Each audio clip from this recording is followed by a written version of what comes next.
Olá, galera! Hoje vamos divulgar uma nova pesquisa no quadro Ciência para Todos sobre o estabelecimento de uma transformação genética mediada por agrobactéria e mutagênese direcionada por CRISPR-Cas9 em cânhamo, cannabis sativa. Trabalho de Zhang e colaboradores. Esse artigo foi publicado em 2021 na revista Plant Biotechnology Journal. Então aproveita, já curte esse vídeo e manda para os amigos. Agora vamos lá? O cânhamo é uma cultura anual e tipicamente dioica. Devido ao potencial terapêutico para doenças humanas, os fitocannabinoides estão recebendo mais atenção recentemente. Vários genes candidatos envolvidos na biossíntese de canabinoides foram elucidados usando análises ômicas, como genômica, transcriptômica, proteômica e metabolômica. No entanto, a função desses genes não foi totalmente validada, devido aos poucos relatos de transformação estável para tecidos de cannabis.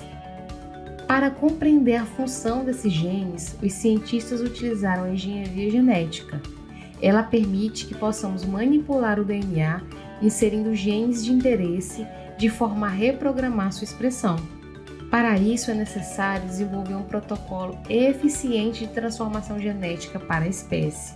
Processo que envolve várias etapas, como cultivo in vitro, desenho de vetores, clonagem dos vetores, avaliação da eficiência da transformação, o que torna esse processo complexo. Dessa forma, o objetivo desse trabalho foi desenvolver um sistema de transformação mediado por Agrobacterium tumefaciens estável para cannabis. Para realizar esse trabalho, os autores utilizaram 100 variedades de cannabis. Diferentes partes da planta, como pólen, hipocótilo e semente, foram então esterilizados e depois cultivados em meio de cultivo. Esse cultivo é realizado com o objetivo de formar calos, que são o quê? Um conjunto de células que perderam uma forma diferenciada, de forma similar às células-tronco, têm a capacidade de desenvolver uma planta completa. Além disso, os autores prepararam os vetores que carregam o gene de interesse a ser inserido nessas células. Os plasmídios são exemplos de vetores. Esses vetores serão multiplicados para posteriormente serem inseridos nas células de cannabis cultivadas. Um detalhe importante é que esses plasmídios são criados com inserção de genes que lhe garantem tolerância a antibióticos.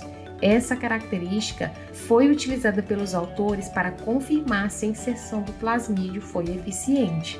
Esses plasmídios foram inseridos nas células dos calos de cannabis e posteriormente avaliados para verificar se as plantas desenvolvidas apresentaram de fato DNA transgênico e se esse DNA transgênico ele é estável ou se ele é perdido ao longo do desenvolvimento da planta.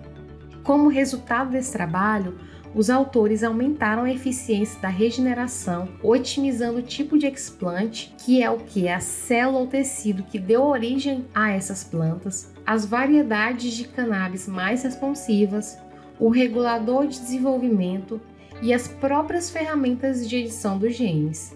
Por fim, foram obtidos 4 mudas brancas geradas por calos com o gene CSPDS1 editado, que representam 2,48% dos brotos gerados.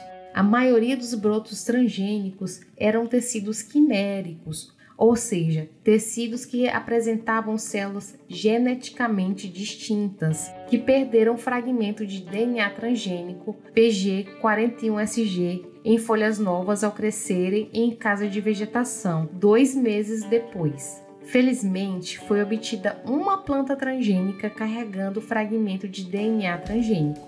Para confirmar se esse DNA transgênico foi inserido no genoma da planta de forma estável, a planta foi propagada novamente in vitro a partir dos explantes do caule. 2 pares de primers foram preparados para identificar as plantas transgênicas, que foram projetadas para amplificar as regiões próximas às 2 extremidades da inserção do DNA transgênico. Esse DNA transgênico foi identificado como integrado ao genoma dessa única planta transgênica por esses primes específicos em 5 das mudas regeneradas que foram plantadas em casa de vegetação. Após 6 semanas, o DNA transgênico ainda pôde ser identificado por PCR a partir das novas folhas da planta, em conformidade com a inserção estável do DNA transgênico, que pode ser então transmitido para a progênie. Parece pouco, eu sei. No entanto, a partir de apenas uma planta transgênica desenvolvida com sucesso, é possível fazer vários clones dela através da técnica de cultura de tecidos. E como a sociedade pode se beneficiar com esse estudo?